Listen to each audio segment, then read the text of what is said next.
Dan Lok is an author, internet marketer, speaker, and is known as being the king of high-ticket sales. He went from being a broke immigrant who didn't speak any English and failing at 13 different businesses to becoming a self-made millionaire.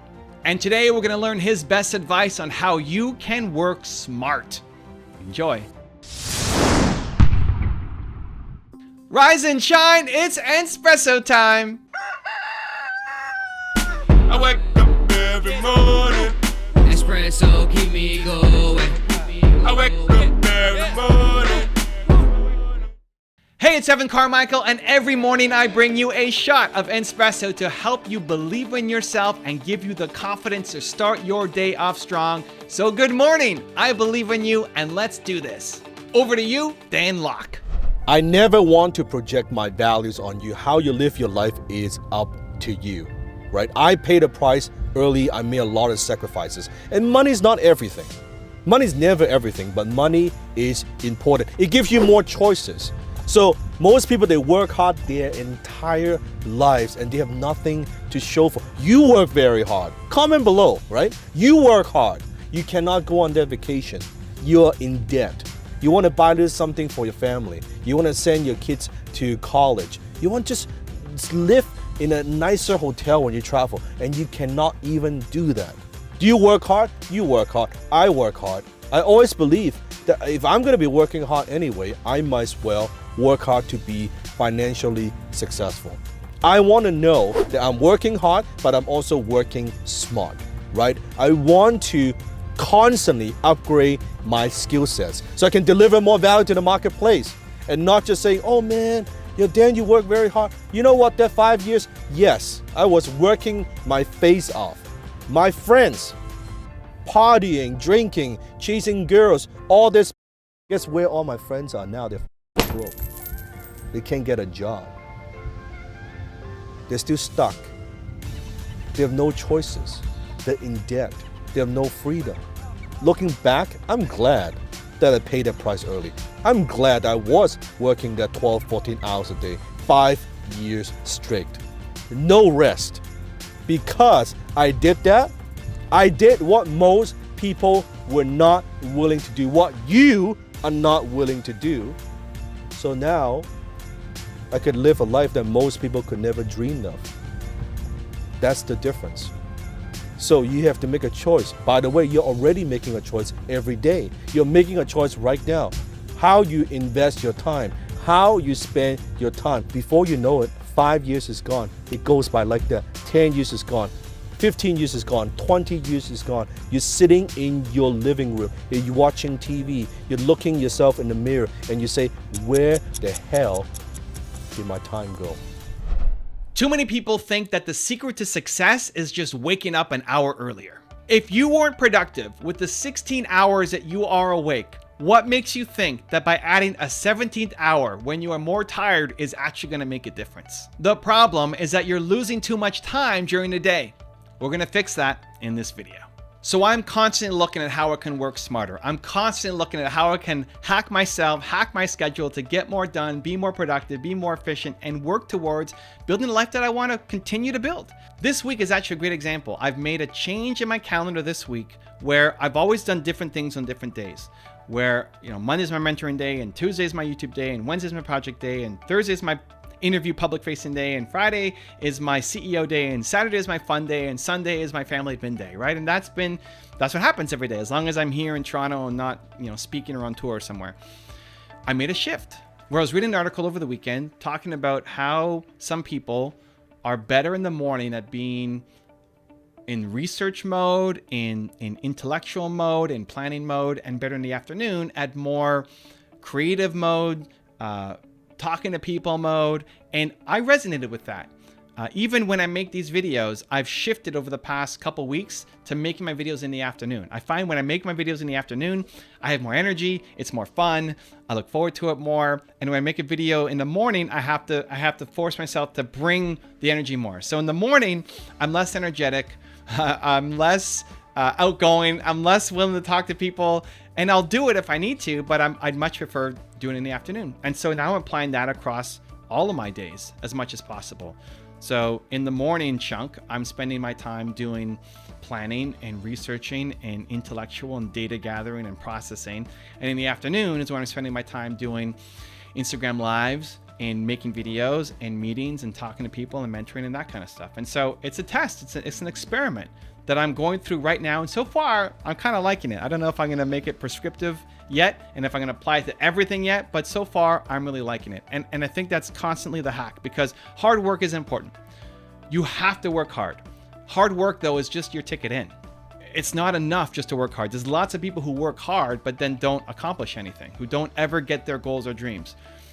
There's people who just work smart, and that's not the ticket either, right? Just working smart is not enough either. It's that combination of working really hard, but working on the right things that move your business forward. So how can you identify those right things? How can you make sure that you're working both hard and smart?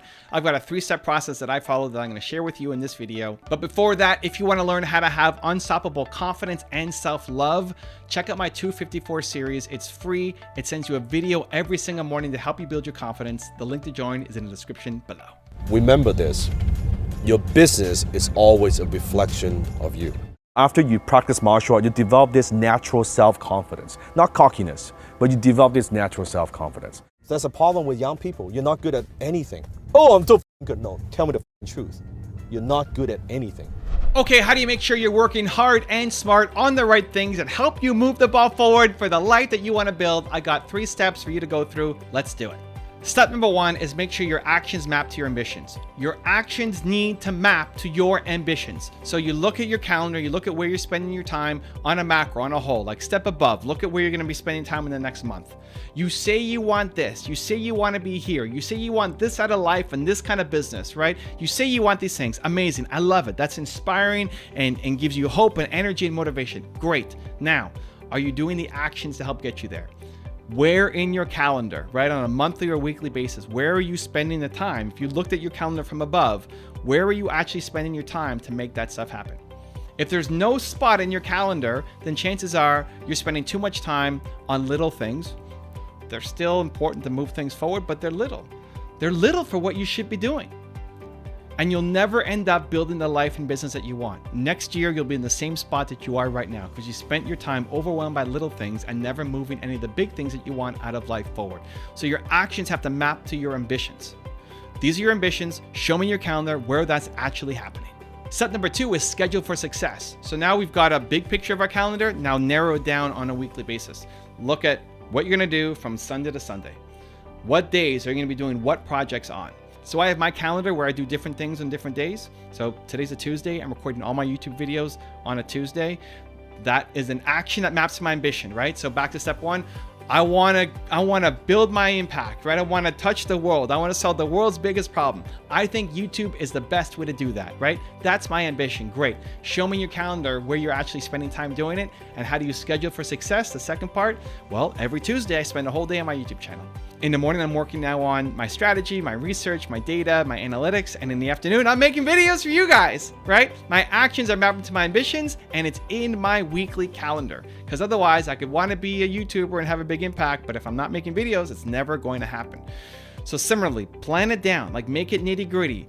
If you can block off an entire day for something, amazing. If you can't do that yet, then block off chunks. Block off a 3-hour chunk to work on your project. Block off an hour chunk every week to work on your project. If you are consistently working on your ideas, on your ambitions, they are more likely going to happen. But if you never work on them, guess what? It's never going to happen. And it just remains an idea in your head. So make a weekly calendar for yourself. From Sunday to Sunday, where are you going to spend your time? What are the big projects that need to happen? And then block off those times and protect them. And nobody's allowed to get in the way of those things happening because that's your life right there. Those are your dreams right there that you need to protect and safeguard. And step number 3 is pay attention to your energy. So this is what I look at on an almost daily basis, paying attention to your energy. It's one of the reasons why I shifted my schedule so that in the morning I'm doing the analytical work and in the afternoons I'm doing the more creative, outgoing work because my energy is a little bit different. And so you can look at your energy across projects. If you're looking at this project, like I want to be a big YouTuber and have a big impact, awesome, but I don't want to make videos. Like maybe you need to switch your goals. Right? So look at the things that you want to do and what are the ones that actually give you energy. When I'm making videos, after I'm done making, I have more energy than when I came in. this gives me energy. As much as I'm still afraid to do it, I'm still nervous you're not going to like it. I'm afraid of disappointment. It's my number one fear. And every time I get in front of the camera and make videos, it's another chance to potentially, disappoint somebody. And that kills me. But by the end of it, I'm always feeling better. I have energy. It's like, that was amazing. This is gonna help somebody. Let's go. So that should be your work, right? Not everything.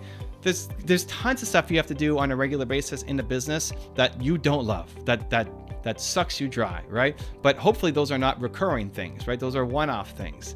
The recurring stuff should be the ones that give you energy, that lift you up, that make you feel like this is worth it and you want to keep going.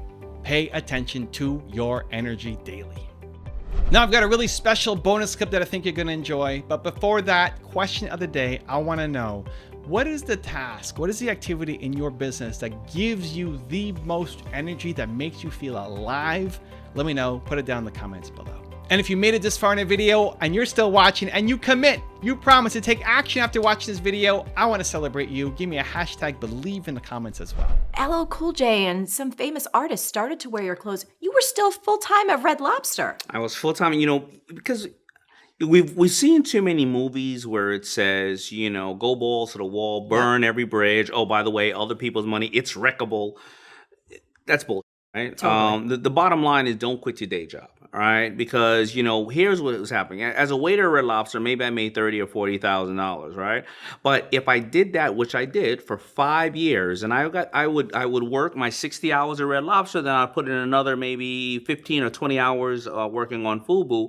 But if I had to pay myself for those 5 years, that would have been $200,000. Now I'm $200,000. I had $200,000. I had medical. I was eating as many shrimp as I would like. I was using my network at Red Lobster to get things out of there. I was learning from the Red Lobster network of their corporation, their books on how they do business, and I was able to do my business longer and go through the pitfalls of it. And the business started to call me. I started to now work 20% on the business, 80% on Red Lobster. Then all of a sudden, 80% on the business and 20% there. But, all these people who hear all those stories about, take out large loans and just go for it, it's a lie. They should never do that. Hi, this is Dan Lok. If you're a fan of Evan's work, if you want to know exactly how to model my success, I want to invite you to join me for a special online training. All you have to do is click on the link below. You can join me for absolutely no charge. So click on the link below and I will see you in class. If you want to know what Dan Lok says is the #1 enemy of success, check out the video right there next to me. I think you'll enjoy it. Continue to believe, and I'll see you there.